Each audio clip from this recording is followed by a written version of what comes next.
الأجل الأجل الأجل یا صاحب الزمان. اور اس کے بدلے کچھ جاہل لوگ، کچھ ناسمجھ لوگ، کچھ بے پڑھے لوگ اپنے ایک نہ جانے کس جذبے کی تسلی کے لیے ہم سے اکثر و بیشتر مذاق بھی کرتے ہیں، پوچھتے بھی ہیں، مسخرہ پن بھی کرتے ہیں. سنا آپ کے امام زندہ ہیں. ارے پرانی مسئلہ ہے انگریزی کی کہ شیشے کے گھر میں رہنے والے کو دوسرے پتھر نہیں مارنا چاہیے. شیشے کے گھر میں رہنے والے کو دوسرے پتھر نہیں مارنا چاہیے.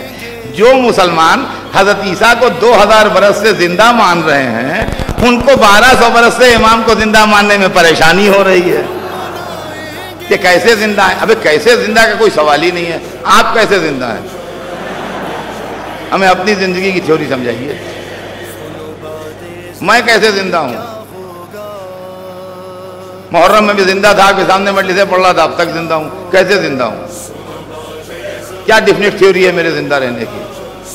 تو عزیزان گرامی، نہ عمر، نہ صحت، نہ جوانی، نہ تندرستی، کوئی چیز زندگی کی گارنٹی نہیں ہے. آپ کہیں صاحب جوان ہیں کیسے نہ زندہ ہوں؟ تو کیا جوان نہیں مر جاتے؟ آپ کہیں تندرست ہیں کیوں نہ زندہ رہیں؟ تو کیا تندرست نہیں مر جاتے؟ آپ کہیں صحت مند ہیں کیوں نہ زندہ رہیں؟ تو کیا صحت مند نہیں مر جاتے؟ تو زندہ رہنے کی کوئی ڈیفینٹ تھیوری نہیں ہے سوائے اس کے کہ اللہ زندہ رکھے ہوئے زندہ ہے. اس کے علاوہ کوئی معاملہ ہے ہی نہیں. کوئی اس معاملے میں دو جواب ہی نہیں ہے، ایک ہی جواب ہے کہ اللہ زندہ رکھے ہے زندہ ہے، اس کی مرضی ہے زندہ ہے.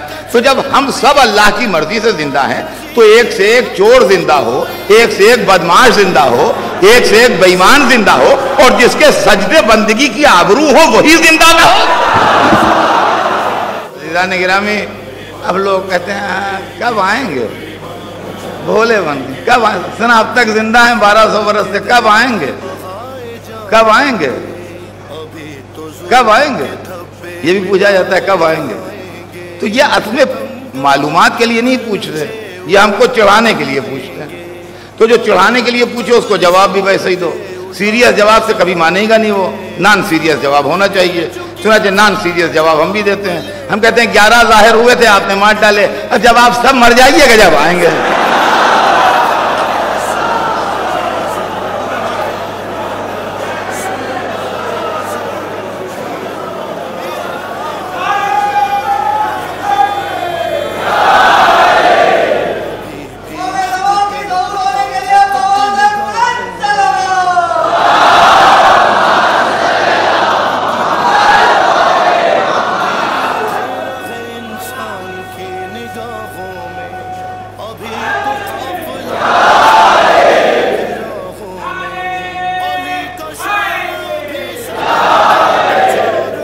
اچھا، ایک طبقہ اور دلچسپ سوال کرتا ہے کہ سنا آپ ان کو خط بھی لکھتے ہیں؟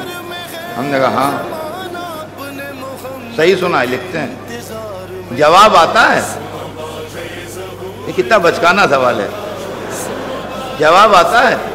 اے آدمی کسی کو خط لکھے گا نہیں اگر جواب نہیں آئے گا تو.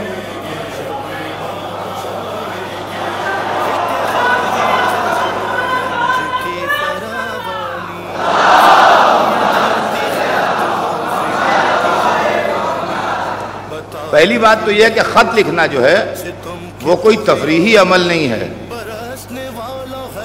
ضرورت کے تحت ہوتا ہے. مطلب جہاں آپ کے رشتہ دار رہتے ہیں یا آپ کے دوست رہتے ہیں انہی شہروں میں آپ خط بھیجتے ہیں. جہاں کوئی نہیں رہتا وہاں آپ نہیں بھیجتے کوئی خط. مثلا لوگوں کے عزیز بمبئی میں رہتے ہیں، یو پی میں بہت سے خاندان ہیں جن کے رشتہ دار بمبئی میں رہتے ہیں، تو اب یو پی سے بمبئی میں خط و کتابت ہوتی ہے. لیکن اگر کسی شہر میں یو پی کے لوگ نہیں رہتے ہیں تو وہاں خط نہیں لکھے. کوئی آسام میں خط نہیں لکھتے، آپ بمبئی لکھتے ہیں. جب آسام میں ہمارا کوئی ہے ہی نہیں تو کس کو لکھیں؟ ناگالینڈ میں آپ نے آج تک خط نہیں بھیجا، ان کا ناگالینڈ میں ہم کسی کو جانتے ہی نہیں تو کس کو خط لکھیں؟ بمبئی میں آپ ہر 8ویں دن خط بھیجتے ہیں، ان کا بمبئی میں ہمارے سارے عزیز رہتے ہیں اس لیے بھیجتے ہیں. معلومات جس کا جہاں جو ہوتا ہے اس کو خط بھیجتا ہے، جس کا کوئی نہیں ہوتا نہیں بھیجتا.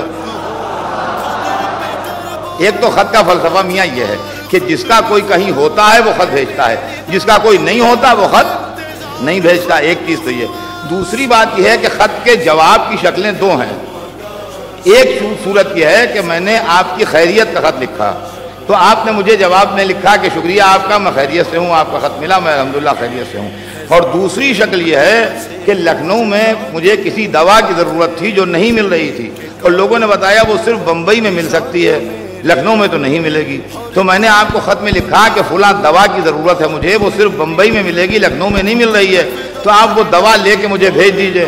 آپ نے دوا خریدی، ایک آدمی کے ہاتھ بھیج دی، ادھر سے تو میرا خط گیا، ادھر سے دوا کا ڈبہ آیا، جواب آیا کہ نہیں یہ بتائیے؟ جواب آیا کہ نہیں آیا؟ ان کا جواب تو آ گیا، ہم نے ان کو خط لکھا تھا، دوا بھیج دی، ہم نے دوا بھیج دی، دوا آ گئی، اس کا مطلب خط مل بھی گیا اور جواب آ بھی گیا۔ تو ہم جو اپنے امام کو خط لکھتے ہیں تو خیریت کا نہیں لکھتے ہیں، اس کی وجہ یہ ہے کہ چمکتا چاند بتا رہا ہے وہ خیریت سے ہیں، روشن سورج بتا رہا ہے وہ خیریت سے ہیں، ٹھہری بھی زمین بتا رہی ہے وہ خیریت سے ہیں، ہماری چلتی بھی سانسیں بتا رہی ہیں کہ وہ خیریت سے ہیں۔ تو خیریت تو ہمیں مظاہر کائنات دیکھ کے معلوم ہو گئی کہ خیریت سے ہیں۔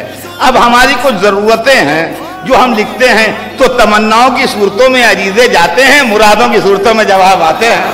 اچھا حضور، اب ایک بات اور رہ جاتی ہے، اکثر لوگ وہی پوچھ لیتے ہیں ہمت کر کے، چلو وہ بھی صحیح، کہنے کہ سنا آپ پانی میں ڈال دیتے ہیں عریضہ اپنا؟ ہم نے کہا ہاں، وہ صاحب آئے تطہیر ہیں تو دریا سمندر یہی سفیر بنتے ہیں، پانی میں ڈال دیتے ہیں، تو پانی میں ڈالتے ہیں تو پہنچتا ہے ان کو؟ ارے ہم نے کہا اتنا نہ بوکھلائیے گھبراہٹ میں کہ قرآن بھول جائیے، موسیٰ کی ماں سے پوچھئے جسے دریا میں ڈالا تھا خیریت سے پایا کہ نہیں پایا؟